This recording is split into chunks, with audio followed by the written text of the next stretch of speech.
At 39,000 feet above the Atlantic Ocean, everything seemed completely normal. The passengers were sitting comfortably in their seats.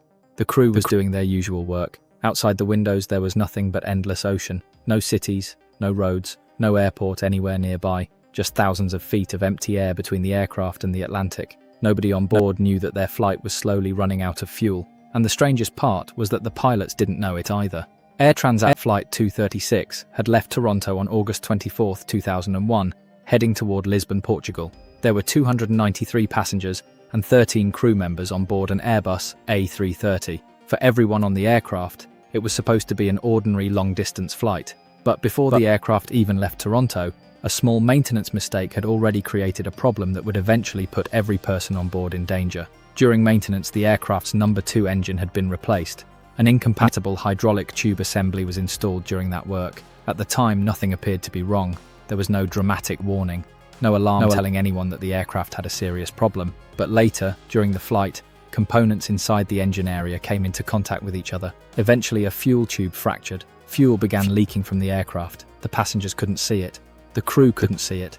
And at first, the pilots didn't know that thousands of litres of fuel were disappearing into the Atlantic Ocean. As Flight 236 continued across the ocean, the crew noticed unusual indications from the right engine. They contacted maintenance control and began trying to understand what was happening. Then another warning appeared. The aircraft had a fuel imbalance. There was less fuel showing on one side than the other. A fuel imbalance could happen for different reasons.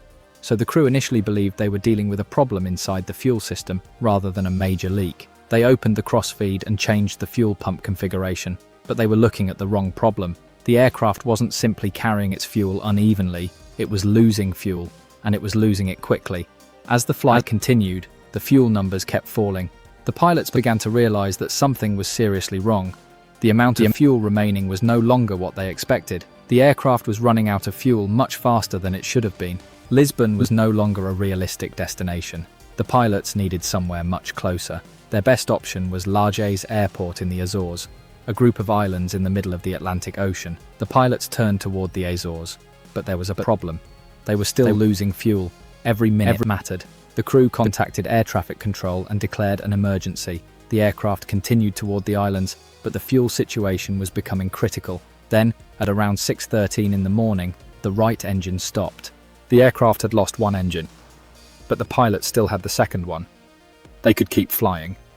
They were getting closer to the Azores, but only 13 minutes later, something even worse happened. The second engine stopped too. Now, both engines were gone. The normal sound of the aircraft disappeared. Inside the cabin, passengers began to notice the sudden silence. Some people didn't understand what had happened. Others immediately realized that something was seriously wrong. People looked around. Some passengers prayed. Some held hands. Children were frightened. And outside the windows, there was still nothing but the Atlantic Ocean. The aircraft had no engine power, but it was still flying. An Airbus A330 is not a glider, but without engine thrust, it can still move through the air by converting altitude into forward motion. The pilots now had to control the aircraft very carefully. If they went too fast, they would lose altitude too quickly. If they went too slowly, they could lose the lift needed to stay airborne.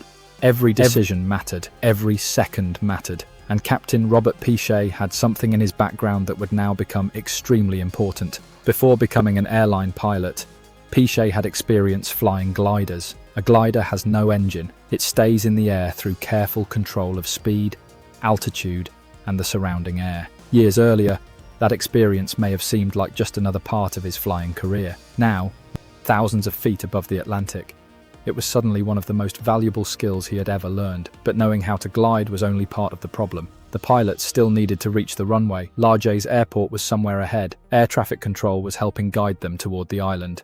But there was no guarantee they would make it. If they missed the runway, there would be no easy second attempt. The aircraft had no engines. It couldn't simply climb back into the air. They had one chance. Then, through the clouds, the pilots saw something they desperately needed to see. Land. The Azores. They had made it to the island, but they were not safe yet.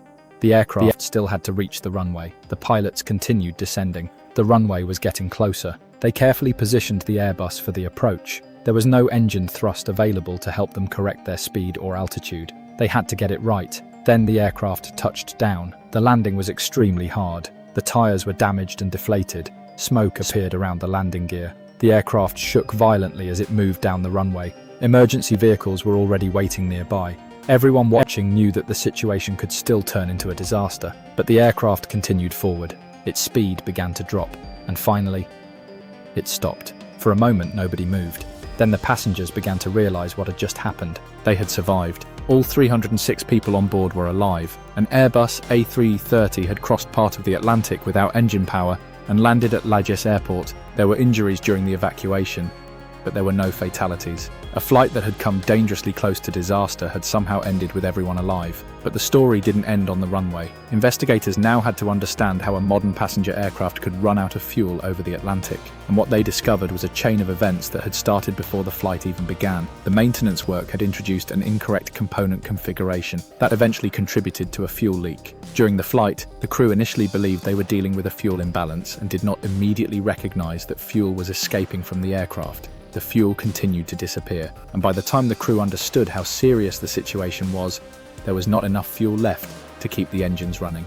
The investigation also found that the applicable fuel leak procedure had not been followed, so Flight 236 was not simply a story about one mistake. It was a chain of events. A maintenance error created the initial problem. The fuel leak went unnoticed. The warning was misunderstood. Fuel continued disappearing. The crew had to make decisions with incomplete information, and eventually both engines stopped. But when everything went wrong, the pilots still had control of the aircraft. They knew how to keep it flying, they knew where they needed to go, and they managed to reach the runway. Captain Robert Pichet later described what happened as simply doing his job. But what happened that morning was anything but ordinary. Air Transat Flight 236 became known as the Azores Glider. A modern passenger aircraft had lost both engines over the Atlantic and somehow managed to reach an island and land safely. The story is remarkable because of the landing, but there is another reason Flight 236 is still remembered. It shows how a major emergency can begin with something incredibly small. A maintenance mistake, a problem that nobody notices, a warning that is misunderstood,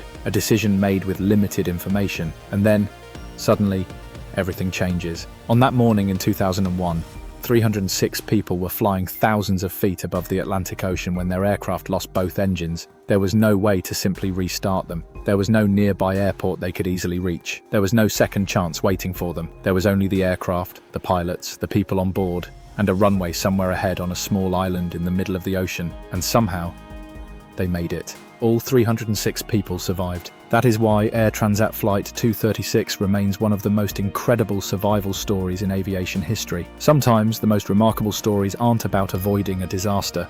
They're about what happens when everything has already gone wrong, and someone still finds a way to bring everyone home.